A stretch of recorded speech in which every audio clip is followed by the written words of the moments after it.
GM CEO Mary Barra delivered a strong transformation message with a focus on launching new powertrain technology that does not use rare earth metals, a move that caused controversy and much opposition to the recently planned supply of rare earth metals for transmissions in North America. Moreover, there is a setback in the plan to acquire a famous casting supplier and try to catch up with Tesla's development in the electric vehicle industry. How will GM iron out the kinks in their unstable plans? Let's find out in today's episode of Tesla Car World. Welcome back to our channel. Before we begin, please show your support by subscribing if you haven't already and ringing the bell so you won't miss out on any of our interesting videos in the future. Now, let's get started with today's content.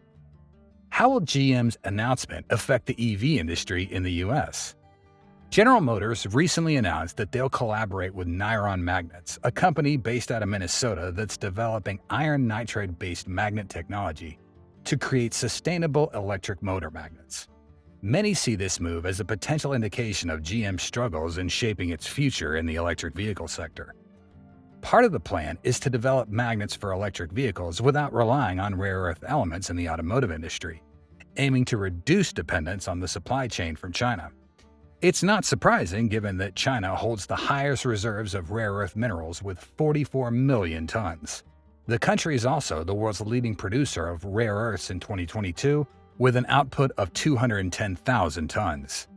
China's dominance in both production and reserves of rare earth elements has posed challenges in the past. The price of rare earths soared when China reduced exports in 2010, leading to a hurried search for alternative mineral sources elsewhere. With increasing tensions between that country and the United States, the automotive industry is facing growing pressure to find local sources for these raw materials. Returning to GM's plan, Niron Magnets has developed its proprietary clean earth magnet technology, claimed to be the only rare earth-free permanent magnet capable of providing automotive-grade energy, relying on sustainable iron nitride and readily available sources. Raw and nitrogen are common elements that can be sourced locally in North America and other regions worldwide without causing environmental harm or supply chain issues. Niron's magnets aim to utilize iron nitride, consisting of more common elements such as iron and nitrogen. Despite this, the technology is still under development, and Niron states that they'll use GM's investment to expand magnet production to meet the high demand in the electric vehicle industry for EV engine components. Not long ago, GM announced its intention to stop selling gasoline-powered cars by 2040, even as they scaled back some of their ambitious plans due to rising interest rates and declining demand for electric vehicles. This plan extends beyond the U.S. government's requirements set for 2030. Additionally, Niron plans to sell its magnets to other automotive partners as well as companies in the sustainable energy business, not exclusively to GM. This seems like a half-hearted plan, as if the manufacturer is trying to set up barriers to overshadow its traditional vehicle production plans. We are curious about their strategy of having two conflicting plans. Before reaching an agreement with Niron, GM took steps to supply rare earth metals for electric motors in North America through a long-term deal with MP Materials, a company that owns a rare earth mine in California. Materials from this facility will be converted to NdFeB alloys and magnets at a new manufacturing plant that MP Materials will build in Fort Worth, Texas. The plant is expected to start production in 2024 with a capacity to produce around 1,000 tons of finished magnets every year. In contrast, from 2017 to 2022, Tesla reduced the use of rare earth metals by 25% by weight and scaled down its plant size for manufacturing these motors by a staggering 75%. Furthermore, one of Elon Musk's major revelations was that the next generation of Tesla motors would not use any rare earth metals, causing a 13% drop in MP Materials stock. Tesla could save billions in the long run by completely eliminating these expensive materials. Previously, Tesla used 500 grams of an unnamed rare material and 10 grams each for the remaining 2 rare materials in each drive unit. The 3 main rare earth metals found in Tesla's permanent magnet motors are neodymium, praseodymium, and dysprosium, used to produce neodymium iron-borne NdFeB magnets. With Tesla planning to produce 2 million electric vehicles in 2023, Assuming Tesla eliminates the use of 500 grams of neodymium material valued at $123,000 per ton in each unit of its next-generation drivetrain, this would result in a savings of $123 million.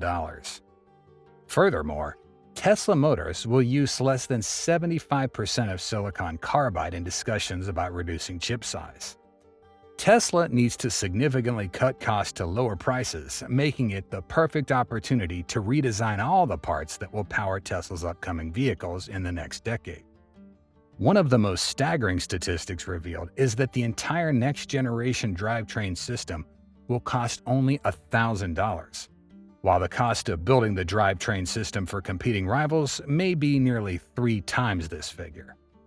The savings from reducing rare earth metals will have an even greater impact as Tesla plans to expand its scale in the coming years to achieve the goal of 20 million vehicles by 2030.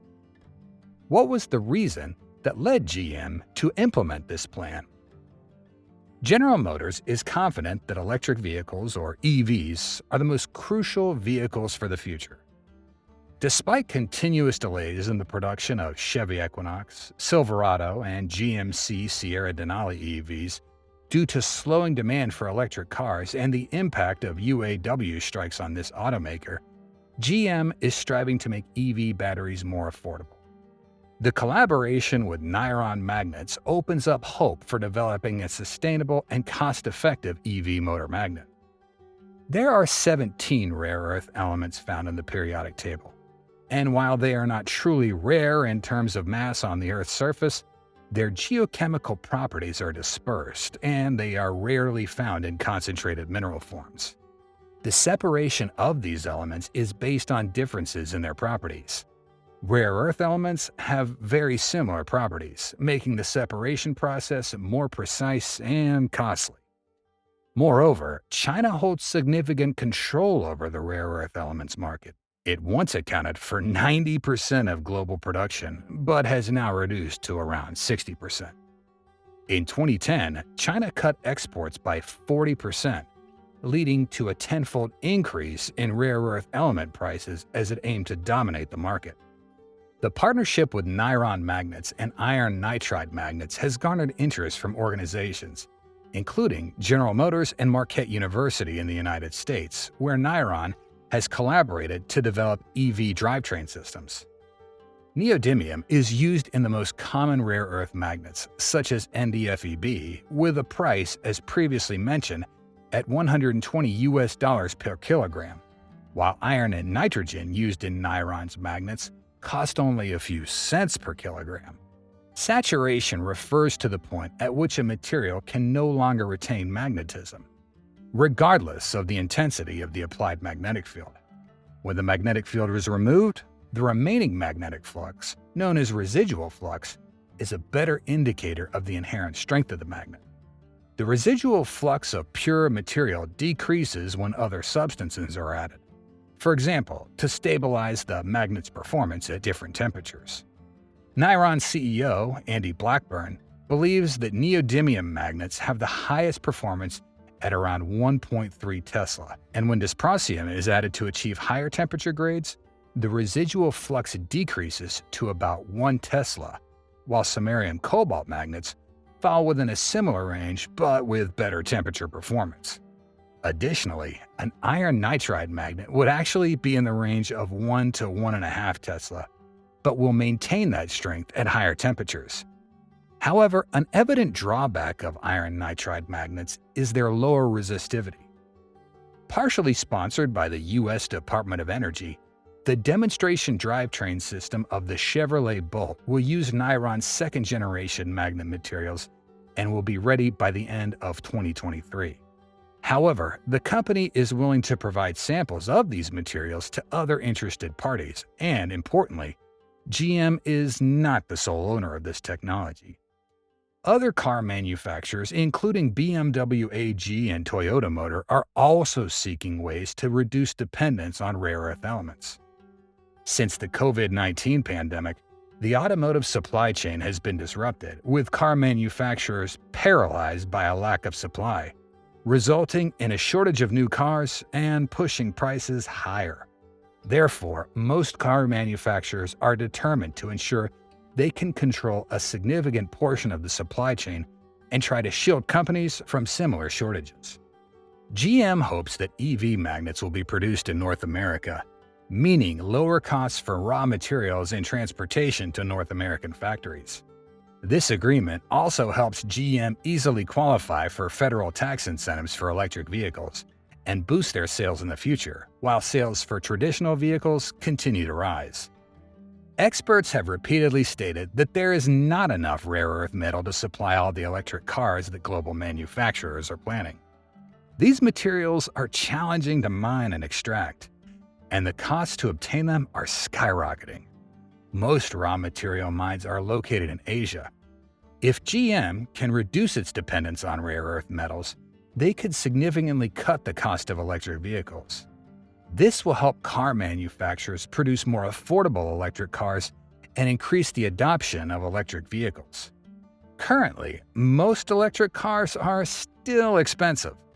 The newly reduced 2024 Chevrolet Blazer EV and the 2023 Chevrolet Bolt are among the few considered relatively affordable. How will GM slow the growth of the EV industry? In addition to the new drivetrain technology that GM aims to introduce to the electric vehicle market, they've recently made a strategic move to counter Tesla and enhance their electric vehicle production capabilities by acquiring Tooling and Equipment International, or TEI. The goal is to catch up with the leading electric vehicle manufacturer. TEI had previously assisted Tesla in elevating the limits of gigacasting casting method. However, Tesla is believed to rely more on 3 other casting experts from the United Kingdom, Germany, and Japan, whom the company has employed to develop molds needed to manufacture millions of its $25,000 electric vehicles in the next decade. Can you beat Tesla by recruiting a sand casting technology expert who has propelled the development of Tesla's gigacasting molds? GM has initiated its own efforts to create more affordable and efficient cars at a time when Tesla is racing to release an affordable EV. Recently, Tesla achieved a breakthrough in transforming entire cars into structures resembling Hot Wheels. The toy model is manufactured as a single part. This signifies Elon Musk's vision to ultimately produce Tesla cars in a similar manner. TEI had put their company up for sale over a year ago, so it's unlikely that Tesla was unaware of this. Moreover, if they chose not to acquire TEI, Tesla likely had the alternatives and reasons for not making the purchase. Musk's vision from the outset was to cast the vehicle chassis as a single piece, regardless of the risks. To overcome these challenges, Tesla turned to companies specializing in prototype mold making from industrial sand using 3D printing. They utilized digital design files in a 3D printer, referred to as a jet binder printer, that dispenses liquid binder onto a thin layer of sand, gradually creating a mold layer by layer capable of casting molten alloy. The cost for validating designs through sandcasting, even with multiple iterations, is only about 3% compared to doing the same with metal prototypes. This means that Tesla can refine prototypes multiple times if needed, printing a new prototype within hours using the machines of companies like Desktop Metal, such as X1 or Germany's Voxeljet, and several other Chinese companies operating in the Chinese market. Like GM, a slew of automakers including Ford, Hyundai, and Toyota are attempting to catch up with Tesla's gigacasting. Furthermore, we believe that the primary company Tesla relies on for the production of its massive presses is Idra. I mean, you really can't deceive a guy who helped figure out how to manufacture those sleek, large rockets that look like they came from some ancient sci-fi book. Elon Musk aims to halve the assembly cost of the next generation of cars. The strategy revolves around producing the car's structural platform and chassis in one piece using gigacasting and then assembling it at the end with other car components manufactured in parallel. Many skeptics criticize the entire casting system, claiming it's harder to repair. If a valuable panel is genuinely damaged, they'll replace it now. If the cast part of the car is damaged too much, the whole assembly becomes uneconomical to repair, and the car body will be stripped of parts, especially the most expensive ones like the battery and the body will be melted down and recast. Another issue overlooked by opponents is that many metal cars suffer severe damage from rust to the point where they are no longer roadworthy and cannot be repaired. That won't be a significant issue with a casting-oriented approach. When designing the cast parts, Tesla incorporated specific bolt holes and additional welding points on them to allow body shops to cut away the damaged portion of the casting and apply a smaller specialized part that Tesla will sell later to complete the repair with structural integrity for the vehicle. Tesla has published a detailed repair manual on how to handle cast parts without damaging the entire vehicle. Looking at them, if GM's move doesn't mean anything, it's a strategic move because they will then have a direct view of how Tesla has improved its manufacturing techniques to maximize production growth over the past few years. What do you think about GM's plan, and what can Tesla do to grow the EV industry? We hope you will have the most relaxing feelings after watching this video. If you did, please hit the like button and join the Tesla Car World family by subscribing to our channel. And don't miss out on any of our awesome videos by hitting the bell icon. We value your feedback and your time. Thank you so much for watching, and we'll see you soon. Until then, stay safe and have fun.